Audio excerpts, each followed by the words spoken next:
Hi friends, అందరికీ good morning. Welcome back to our channel Shri Padma Talks. Family members ఆధ్వర్యంలో లోహిత అలాగే శ్రేయ చిన్నిని తిడతా ఉంటారు. నీలో దెయ్యం ప్రవేశించింది, ఆ దెయ్యం ప్రవేశించడం వల్ల మమ్మల్ని ఎలా కొట్టేసావు, చూడు మా బొగ్గలన్నీ ఎలాగా గీరేసావో అని చెప్పేసి అంటే, నేను ఎక్కడ కొట్టాను అని చిన్ని అంటే, ఇంకా మాట్లాడుకో అని చెప్పి చిన్నిని కొడదామని లోహిత చెయ్యి ఎత్తేసరికి వరుణ్ వచ్చి ఆపేసి మళ్ళీ వరుణ్ లోహితని కొడతాడు. నీకేమైనా పిచ్చెక్కిందా, చిన్నిని ఎందుకు కొట్టాలనుకుంటున్నావు అని అంటే, అప్పుడు మళ్ళీ కావేరి ఆత్మ శ్రేయలోకి ప్రవేశించి మళ్ళీ శ్రేయ వరుణ్ కొడదామని, ఏంటి లోహితానే కొడదామని కొడతావా అని ఎత్తేసరికి, వరుణ్ కొడదామని శ్రేయ చెయ్యి ఎత్తేసరికి వెంటనే శ్రేయ వాళ్ళ అమ్మ వచ్చి శ్రేయను కొట్టేస్తుంది. ఏంటి మీ అన్నయ్య మీద చెయ్యి చేసుకోవాలనుకుంటున్నావా అని చెప్పి. ఈలోపు అప్పుడు వెంటనే అంటాడనమాట మాడి, ఏంటి ఈ న్యూసెన్స్ ఏంటి, మీరు జాగ్రత్తగా ఉండండి, మీరు ఒళ్ళు దగ్గర పెట్టుకుని ఉండండి, ప్రతిసారి చిన్నిని బ్లేమ్ చేస్తారేంటి, ఈసారి తను ఏదైనా అంటే ఊరుకోను అని చెప్పి, రా చిన్ని వెళ్ళిపోదాము అని అక్కడ నుండి తీసుకుని వెళ్ళిపోతాడు మాడి. కట్ చేస్తే దేవ దగ్గరికి వెళ్ళి, అంకుల్ వీళ్ళెవ్వరూ ఏం చెప్పినా వినట్లేదు, మీరే ఏదైనా చెయ్యాలి అని లోహిత అంటది. సరే ఇప్పుడే నాగవల్లి ఫోన్ చేసింది, ఒక భూత వైద్యుని తీసుకొస్తుంది, అప్పుడు ఇంటి పట్టిన ఆ కావేరి దెయ్యం కూడా వదిలిపోతుంది, మీరు కంగారు పడకండి అని చెప్పి అక్కడ నుంచి దేవ వెళ్ళిపోతాడు.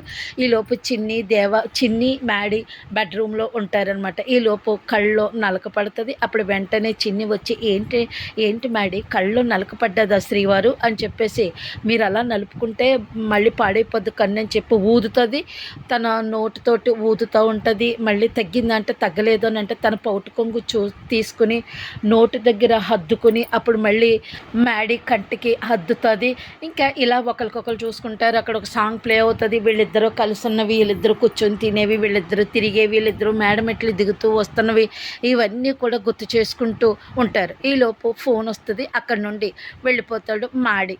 కట్ చేస్తే శ్రేయ అలాగే లోహిత బెడ్రూమ్ వైపు, అంటే మ్యాడీ బెడ్రూమ్ వైపు చూస్తూ ఉంటారు. ఈలోపు చిన్ని గమనిస్తుంది, ఏదో నేను మ్యాడీ ఏం మాట్లాడుకుంటున్నాము విందామని వచ్చారని చెప్పి అక్కడ వెళ్ళి నాటు పట్టిస్తుంది అనమాట. అక్కడ మ్యాడీ లేకపోయినా సరే, ఏంటి మ్యాడీ ఇన్ని ముద్దులు పెట్టేస్తున్నావు, ఉండు మ్యాడీ నాకు కిచెన్లో పని ఉంది, ఇలాగని కావాలని రెచ్చగొడుతూ ఉంటుంది. ఈలోపు శ్రేయ అంటుంది, ఏంటి బావ మారిపోయాడు, చిన్ని అంటే నాకు ఇష్టం లేదంటూనే ముద్దులు పెట్టేస్తున్నాడు ఏంటి అనేసి అనుకుంటుంటుంది. ఈలోపు అక్కడ చిన్ని వస్తుంది, ఏంటి మేమేం మాట్లాడుకుంటున్నామో మూడు పెళ్ళాలు అవి వినడానికి వచ్చారా అని అంటది. అబ్బాయి ఏమీ లేదు అని అంటే, ఏంటి నువ్వు 6 నెలల సహవాసం చేస్తే వాళ్ళు వీరు వీళ్ళు వాళ్ళు అవుతారని అంటారు అని చెప్తా ఉంటుంది అనమాట చిన్ని. లోహిత నువ్వుతో ఫ్రెండ్షిప్ చేసావనుకో నువ్వు పాడైపోతావు, మీ బావని పెళ్లి చేసుకోవటం జరగదు, అందుకనే నువ్వు వేరే ప్లాన్ చేసుకో అని చెప్తూ ఉంటుంది. ఏంటి లోహిత గురించి అలా మాట్లాడుతున్నా, లోహిత గురించి నీకు తెలీదు, లోహిత గురించి చెప్పమంటావా అంటే, అప్పుడు వద్దులే అంటుంది లోహిత. అక్కడ నుండి వెళ్ళిపోతారు. కట్ చేస్తే నాగవల్లి రూమ్లోకి వస్తుంది. అప్పుడు ఫ్యాన్కి శ్రేయ ఉరేసుకున్నట్టు కనపడితే టెన్షన్ పడిపోతుంది. ఈ లోపేమో శ్రేయ వాళ్ళ అమ్మ వస్తుంది, వసంత ఏంటొదిన అంటే, చూడు ఫ్యాన్కి ఉరిలో ఉన్నది శ్రేయ అని అంటే, అప్పుడు చూస్తే ఫ్యాన్ ఉత్తనే తిరుగుతూ ఉంటుంది. అదేమీ లేదు వదిన అంటే, అదిటి ఇప్పుడే కదా ఇలా ఫ్యాన్ తిరుగుతుంది, ఫ్యాన్కి వేలాడింది అని అన్నప్పటికీ, ఏంటత్త అని శ్రేయ వస్తుంది. ఈలోపు వెంటనే కళ్ళు తిరిగి పడిపోతుంది. ఈలోపు శ్రేయ అంటుంది, నేను భావనిచ్చి నన్ను పెళ్లి చేయకపోతే నేను అలాగే ఉరేసుకుని చచ్చిపోతానంటది. ఈ లోపేమో కావేరి ఆత్మ నాగవల్లిలో ప్రవేశిస్తుంది. అప్పుడు కొట్టేసి ఇల్లంతా చిందరబందర చేసేసి గదంతా అప్పుడు కొట్టేసి, ఇంకెప్పుడైనా చస్తానని అన్నామంటే ఇప్పుడే చంపేస్తానని గొంతు నిలివేస్తూ ఉంటుంది. అప్పుడు అది అని అన్నప్పటికీ అలాగా పడిపోతుంది కింద. ఈ లోపు నీళ్ళు అది కొట్టి లేపుతారు. ఇప్పుడు ఎలాగైనా సరే ఈ దెయ్యాన్ని ఇంట్లో నుంచి బయట పంపించేయాలని చెప్పి లోహితకు ఒక ప్లాన్ చెప్తుంది నాగవల్లి. అది మనకి వినపడదు. ఈ లోపలికి మ్యాడీ వస్తాడు.